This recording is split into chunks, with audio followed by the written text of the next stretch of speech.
Olá, pessoal, como vai? Passando por aqui para falar um pouquinho sobre esse livro aqui, ó.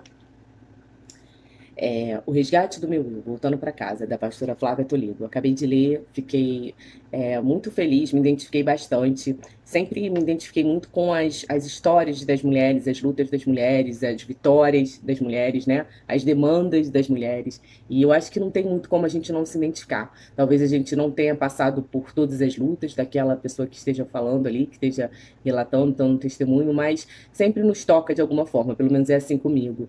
Esse título por si só já me chama atenção, né? Voltando para casa.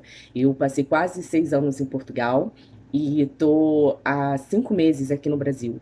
E esse retorno é um só por hoje, é um retorno às raízes, é um retorno à pátria, aos valores, à dinâmica do lugar, aos sonhos, à família, à sua origem, né? É um resgate que talvez no percorrer da sua vida você tenha ligado, você esteja no modo automático, as coisas vão acontecendo na sua história, as coisas vão acontecendo é, em relação à sua família, e você vai no automático, no trabalho, no dia a dia, e de repente alguma coisa acontece, né? Ou vem uma enfermidade, ou algo te alerta para esse retorno de volta para casa, né? Isso é um processo terapêutico, é um processo de autoconhecimento.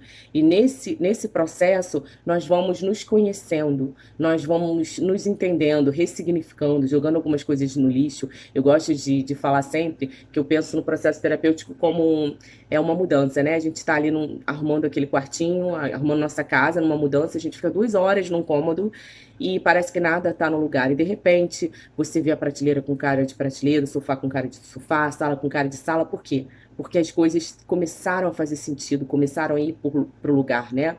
E assim é com a nossa vida. De repente a gente vai montando um quebra-cabeça das situações, né? E muitas vezes passamos por muitos fracassos, repetidos fracassos, sentimentos de fracasso, de inadequação.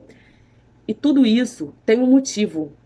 A gente precisa olhar lá na nossa infância, na nossa criança interior, na nossa adolescência, talvez, onde a gente possa ter ficado paralisado por algum motivo, por alguma questão, por um aborto, por uma relação abusiva, por drogas, uso de drogas, de álcool, enfim, por alguma situação que nos paralisou, ou ali na infância, algo traumático também, a gente vai levando. E durante a nossa vida adulta, essa passagem da adolescência para a vida adulta também é uma passagem delicada, é uma passagem onde a gente precisa fazer muitas escolhas, né?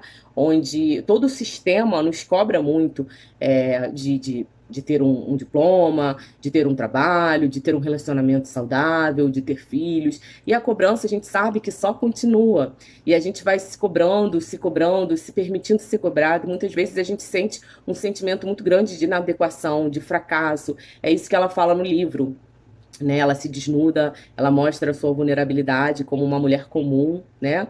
Uma mulher que tem temor a Deus, uma mulher que buscou ajuda com profissionais da área para vencer depressão, para vencer ansiedade, para vencer os seus fantasmas. Também buscou ajuda em oração, na fé que ela tem, né? Enfim. Mas esse caminho é preciso. Em algum momento nós precisamos fazer. E o quanto antes nós fizermos, a gente consegue diminuir o sofrimento, né? Tanto para nós quanto para as pessoas que estão do nosso lado. É a gente entender a nossa história, olhar lá na nossa família de origem, entender o que a gente tem, o que a gente trouxe dela, de bom e de ruim, né?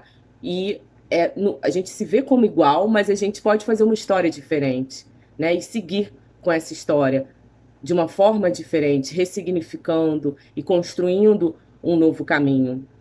Então é fundamental esse retorno para casa. É fundamental essa conexão com a nossa terra, com a nossa história, com a nossa cidade, com a nossa origem, né? Com o que a gente gosta de fazer. Sabe? Aqueles detalhes. Ah, eu sempre gostei de dar um mergulho na praia. Essa é a sua essência, essa é você. De repente isso se perdeu. Eu sempre gostei de ir naquele lugar comer aquele sanduíche, né? Essa é a sua história. Então, a gente precisa estar resgatando essa história para estar enchendo o nosso tanque emocional. Porque se a gente não encher nosso tanque emocional, nós não conseguimos andar, nós não conseguimos prosseguir. E aí vem as enfermidades, tudo que a gente tem visto aí, né, que está cometendo todas as classes sociais, todas as idades, enfim. Então é preciso esse retorno para casa, para que a gente consiga prosseguir, sair, continuar. Um grande beijo, Deus abençoe.